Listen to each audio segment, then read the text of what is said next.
ಮಂಗಳೂರಿನಲ್ಲಿ ನಡೆದಿದ್ದಂತಹ ಗೋಲಿಬಾರ್ ಪ್ರಕರಣಕ್ಕೆ ಸಂಬಂಧಿಸಿದ ವಿಚಾರಣೆ ಇವತ್ತಿಗೆ ಮುಕ್ತಾಯಗೊಂಡಿದ್ದು ಇನ್ನೊಂದು ತಿಂಗಳಲ್ಲಿ ವರದಿಯನ್ನು ಸರ್ಕಾರಕ್ಕೆ ಸಲ್ಲಿಕೆ ಮಾಡಲಾಗುತ್ತೆ ಅಂತ ತನಿಖಾಧಿಕಾರಿ ಮತ್ತು ಉಡುಪಿ ಜಿಲ್ಲಾಧಿಕಾರಿ ಜಿ ಜಗದೀಶ್ ಹೇಳಿದ್ದಾರೆ. ಮಂಗಳೂರಿನಲ್ಲಿ ಮಾಧ್ಯಮ ಪ್ರತಿನಿಧಿಗಳ ಪ್ರಶ್ನೆಗೆ ಅವರು ಉತ್ತರ ಕೊಟ್ಟರು. ಮಂಗಳೂರು ಗೋಲಿಬಾರ್ ಪ್ರಕರಣಕ್ಕೆ ಸಂಬಂಧಪಟ್ಟಂತೆ ವಿಚಾರಣೆ ಇವತ್ತಿಗೆ ಮುಕ್ತಾಯಗೊಂಡಿದೆ. ಇವತ್ತು ಸುಮಾರು 45 ಮಂದಿ ಸಾರ್ವಜನಿಕರು ಮತ್ತು 13 ಪೊಲೀಸ್ ಸಿಬ್ಬಂದಿ, ಡಿಸಿ, ಎಸಿ ಮತ್ತು 3 ವೈದ್ಯರು ಹಾಗೂ ಪೊಲೀಸ್ ಆಯುಕ್ತರ ಪರವಾಗಿ ಎಸಿಪಿ ಅವರು ಘಟನೆಗೆ ಸಂಬಂಧಿಸಿದ ಸಾಕ್ಷಿಗಳನ್ನು, ದಾಖಲೆ ಪತ್ರಗಳನ್ನು ಒದಗಿಸಿದ್ದಾರೆ. ಇನ್ನು 1 ತಿಂಗಳಲ್ಲಿ ವರದಿ ತಯಾರಿಸಿ ಸರ್ಕಾರಕ್ಕೆ ಸಲ್ಲಿಕೆ ಮಾಡಲಾಗುತ್ತೆ.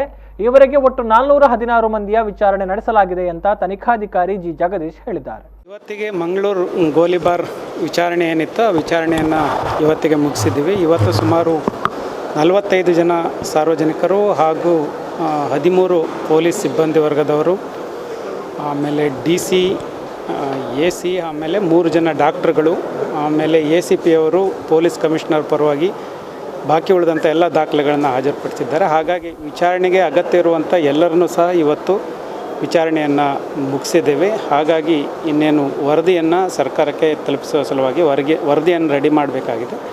ರೆಡಿ ಮಾಡಿ ಸರ್ಕಾರಕ್ಕೆ ಸಲ್ಲಿಸ್ತೇವೆ. ಡೇಟ್ ಹೇಳಲಿಕ್ಕಾಗೋದಿಲ್ಲ, ಆದರೆ ಇಷ್ಟೊಂದು ಸಾಕ್ಷಿಗಳು ವಿಚಾರಣೆ ಮಾಡಿದ್ದೇನೆ. ಅವೆಲ್ಲ ದಾಖಲೆಗಳನ್ನು ಪರಿಶೀಲನೆ ಮಾಡಬೇಕಿದೆ. ಆಮೇಲೆ ವಿಡಿಯೋ ತುಣುಕುಗಳನ್ನು ಕೊಟ್ಟಿದ್ದಾರೆ, ವಿಡಿಯೋ ತುಣುಕುಗಳನ್ನೆಲ್ಲ ನೋಡಬೇಕಾಗಿದೆ. ಅವೆಲ್ಲ ಪರಿಶೀಲನೆ ಮಾಡಿದ ನಂತರ ಅಂತಿಮ ವರದಿಯನ್ನು ಸರ್ಕಾರಕ್ಕೆ ಕೊಡ್ತೀವಿ. ಸರ್ಕಾರ 1 ತಿಂಗಳ ಅವಧಿಯನ್ನು ನನಗೆ ವಿಸ್ತರಣೆ ಮಾಡಿದೆ. ಅಷ್ಟರಲ್ಲಿ ವರದಿಯನ್ನು ಸಲ್ಲಿಸಬೇಕಂತ ಪ್ರಯತ್ನ ಮಾಡ್ತೀವಿ.